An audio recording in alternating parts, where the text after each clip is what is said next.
Hi, I'm Reverend Tracy Mehr-Muska, the minister for mid and later life at Asylum Hill Congregational Church in Hartford. I am really excited to be here today to talk to you about resilience. I'm going to pull up my presentation and we'll work through some of the slides together.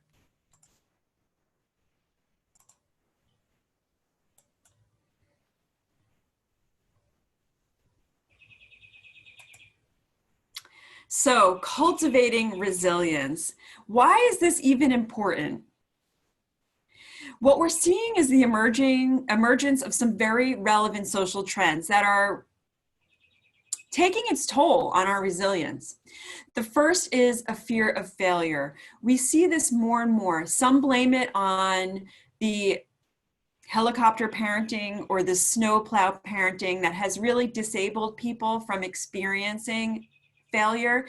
And frankly, the best way to get used to failure is to experience it and to live through it and to see that it's not the end of the world. But that is happening less and less. And also things are becoming increasingly competitive. So people are rightfully recognizing that failure is risky and failure has consequences. So we as a society are becoming increasingly anxious about failure. A second trend we're seeing is a loss of strong social connections. We're seeing people marrying later, having children later. We're seeing people kind of part of this hookup culture where really strong monogamous relationships are not as relevant or popular. And some of these loss of social connections are potentially eroding some of our resilience. A third thing is uncertainties of work and money. And this is also very real. 40% of college graduates are taking jobs that don't even require a college degree. So the fact is we are living in a culture that's more competitive and that's maybe more uncertain. And that too is potentially eroding our resilience. And fourth, among other reasons, is this increase in anxiety and depression.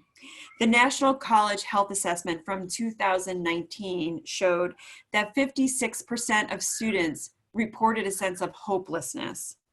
87% of the students reported feeling overwhelmed. 66% felt very lonely. And 66% reported overwhelming anxiety. And finally, one that I found very upsetting is 13% reported seriously considering suicide. So these social trends make it more important that we are mindful of our resilience and that we work to cultivate it. So what is resilience, I guess, is the next question. Here's a definition of resilience that I came up with based on some of the research and articles that I've been reading. Resilience is a simple set of characteristics that can be continuously cultivated to enable people to be emotionally, cognitively, and spiritually prepared for and positively transformed by trauma, disappointment, and difficulty. So that's a big definition. So we'll break it down a little bit. Sometimes the best way of figuring out what something is to realize what it is not. So resilience is not predetermined by our DNA. And this is the number one point I hope that you learn from this presentation. Resilience is not something we are born with or not born with. It is a set of characteristics that we can cultivate. And it can be really fun doing it too.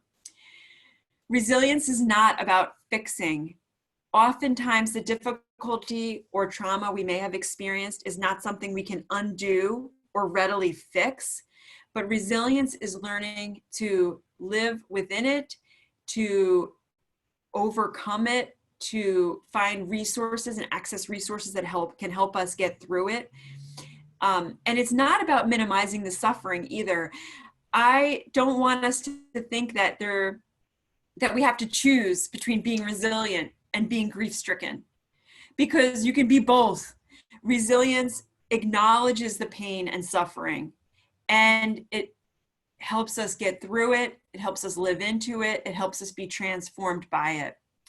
Another thing about resilience is that it's not something that's ever achieved. This is important because I think of resilience as a continuum. We're on this continuum somewhere. Sometimes we're feeling super capable and strong and ready, and we have everything we need. Sometimes we get set back, sometimes by things outside of our control, for instance. But resilience is not something that you're like, okay, all done, I'm resilient now. Because the fact is, our circumstances and situations change. Maybe we have a really strong sense of purpose now with our employment, and we're going to retire someday, and that we'll need to regroup and find something new. Maybe we have a really, really great relationship with a neighbor, and that neighbor moves, and we have to reorient our relationships to help fill that void made by that person. So resilience is not something that's ever achieved, but these characteristics are things that we can continuously be mindful of and cultivate. I also like to emphasize that resilience is not about rugged individualism. And I say this because sometimes people will say to me, oh, I'm not resilient. I only was able to get through that because of my partner or my best friend. Well, guess what? Your development of that relationship with that partner or best friend was your development of your resilience. So those individuals and communities are absolutely part of our resilience. And finally, I invite you to think of building resilience not as a burden, but as an opportunity. And as we go through the characteristics of resilience, I hope that you find that this could actually be a super fun thing to do with your family, with your faith community, with your therapist, with your partner, whatever. And I think as a minister that resilience is a spiritual practice, building resilience. It is a spiritual exercise. And part of it is being attuned to our need for self-care. And I know self-care, people give that a hard time because it is often seen as an indulgent opportunity for the privileged to go get massages or to go to a yoga retreat. Well, I consider self-care stress mitigation. And the fact is, you can't have more stress than you have stress mitigation, because we'll be out of balance and we'll be at great risk. So self-care is really a necessary tool to help us mitigate and manage stress. So scholars looked at resilient people and they came up with common characteristics that they've identified among these resilient people. And I glanced at them, looked at them, researched them, and came up with what are the 7 Ps. People, positivity, pliability, problem solving, piety, perseverance, and purpose. And what I would love to do is just go through each of these and talk about how we can work on them in our own lives. First of all, this characteristic of resilience, people, is one of the most essential. And you know what, I'll say that about all of them because I love all of these characteristics and they're all really important. But having strong connections to individuals, communities, mentors, mentees, and role models are essential to being resilient. People will help us get through difficult times. And part of this is identifying and developing these relationships. And I don't know about you, but during this pandemic, this has been a lot harder. I don't see my friends on the sideline at the soccer field. I don't see them walking to school drop off. I don't see them at my book club anymore. We've had to really go out of our way to cultivate this characteristic. Part of this connection with people is also cultivating compassion for ourselves and others. A second characteristic of resilience is positivity, and we can work to cultivate a more positive outlook on our lives. Now, yeah, I know you might be sick of hearing about the power of positive thinking or the positive psychology, but the fact is the Mayo Clinic did a study, and positivity has been correlated with an increased lifespan, a decrease in depression and distress, stronger immune systems, and better cardiovascular health. We can check in with our thinking. We can be open to humor and funny things. We can embrace healthy lifestyles. We can surround ourselves with positive people, and we can engage in positive self-talk. Those are all things we can do to increase our positivity. And the thing about this is it is, like all of these characteristics, It is something we can work on. And that's what's so exciting. If you are kind of a glass half empty person, you can practice positivity and you will see that your perspective will begin to evolve and change. I like this quote actually. If you're wondering whether the glass is half empty or half full, just remember it's refillable. And I like that quote because it inspires me to try to be more positive. Now, when I struggle to be positive, I think of people like Dietrich Bonhoeffer, who's photographed here on this slide. Dietrich Bonhoeffer was a German pastor during World War II who had the courage to stand up against Nazism, ended up being murdered for it while he was imprisoned. But here's what he said. The essence of optimism is that it takes no account of the present, but is a source of inspiration, of vitality and hope where others have resigned. It enables a person to hold his or her head high, to claim the future for him or herself, and to not abandon it to your enemy. That is such a powerful statement from somebody who really, if anyone had reason to lose hope and to be negative, it is Dietrich Bonhoeffer, but he's a real role model for optimism to me. So this is one that we can cultivate through perhaps making a gratitude journal or making a gratitude jar where we write something we're grateful for and put it into a little jar each day and we read it when we need a pick-me-up. So there's a lot of ways we can develop this characteristic. The third one, and again, I say about all of these, I say, oh, this is the most important one because I get so excited about each of them. But when I was working in hospice, one of the social workers who happened to be from the Buddhist tradition said something to me that really stuck with me. He said, the people who approach the dying process and the family members of those people, the ones who do so with the greatest amount of peace are the ones who are most adaptable to change. The fact is, whenever we deal with unexpected or unwanted trauma or difficulty, we deal with unexpected or unwanted change. They go hand in hand. So pliability is about recognizing how our life has changed and figuring out ways to live into that new reality. Yes, we are allowed to grieve the way things have changed. We are allowed to be angry and upset about how things are different. But staying in that place of anger and discontent, it disables us from looking at what our new reality is and finding ways to live into that new reality.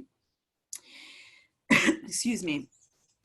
So being flexible is genuinely, truly an essential part of resilience. And this too is something that we can work on.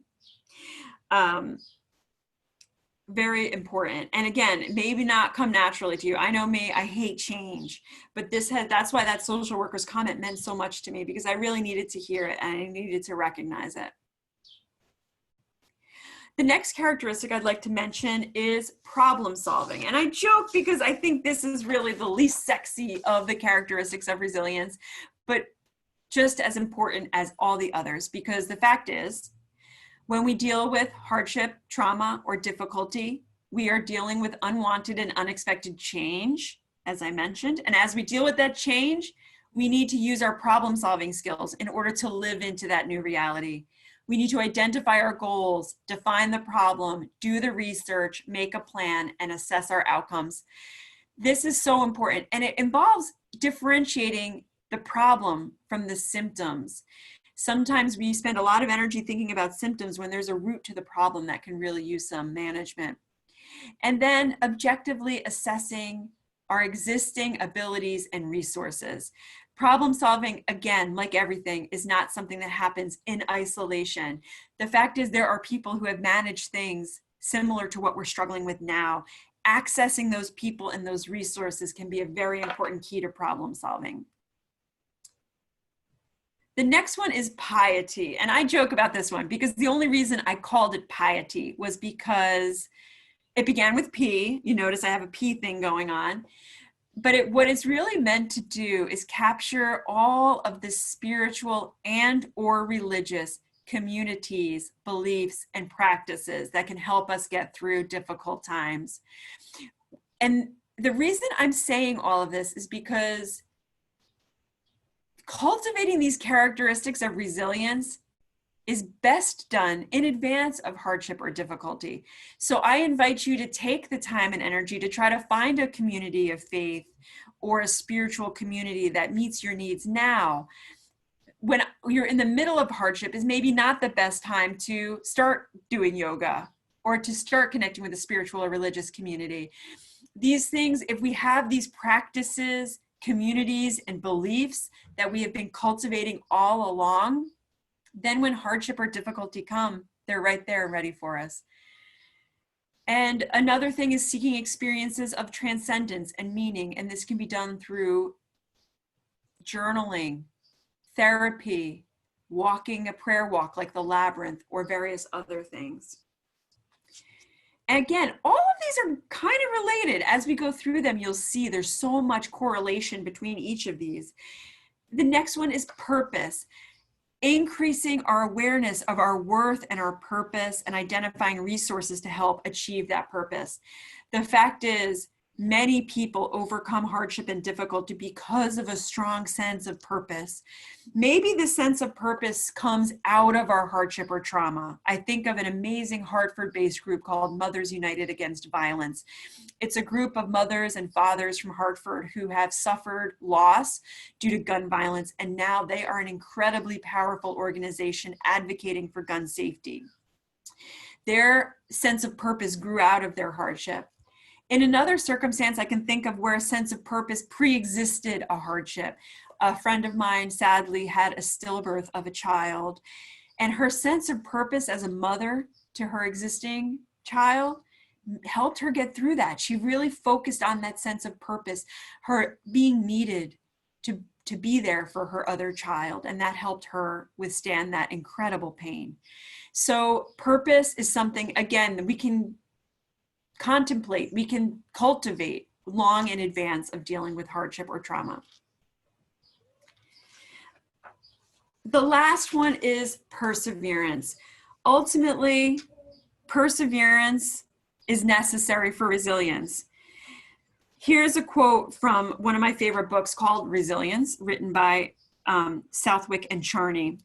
When stress is managed, it tends to be very good and even necessary for health and growth. Without it, the mind and body weaken. When we are able to recognize our ability to withstand discomfort, which is not my favorite thing, but it is an important thing. When we're able to identify the role of mental and spiritual and physical endurance and fitness, we can strengthen ourselves and ready ourselves for whatever might come ahead.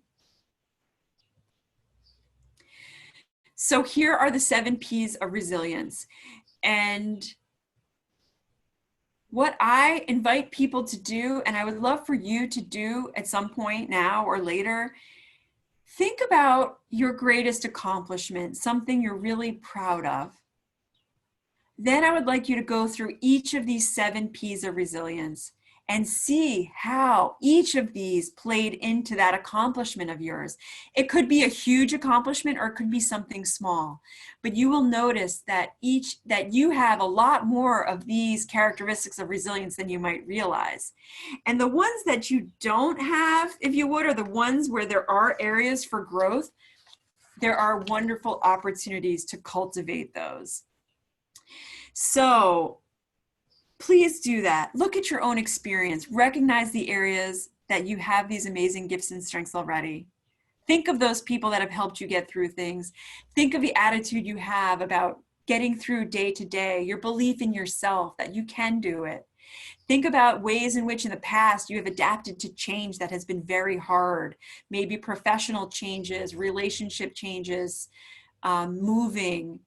Think about ways that you've solved problems because you have done it. Think about ways that your spiritual or religious communities, beliefs, and practices have helped you stay centered and nourished. Think about things that you have survived before, ways that you have endured hardship in the past, and those gifts and skills you used to get through it. And finally, work on really cultivating that sense of purpose, knowing that God put you here for a reason, that whether you are really, whether that's well defined or not, you are important and valuable and you are needed. What are those things you're being called to do by God or by the universe? So here are some of my favorite resources. I happen to put the content of this into a book called Weathering the Storm, but other books that have been meaningful to me are anything written by Brene Brown. She's amazing. A lot of her stuff is super helpful and interesting. Angela Duckworth wrote this amazing book called Grit that you may have heard of. And again, Stephen Southwick and Dennis Charney have written this book called Resilience, The Science of Mastering Life's Greatest Challenges. A phenomenal resource. So I am grateful that you listened to this presentation, and I look forward to talking to you more about resilience in the future. So thanks again for joining me. And if you have any questions, you can find how to contact me at ahcc.org. Thank you.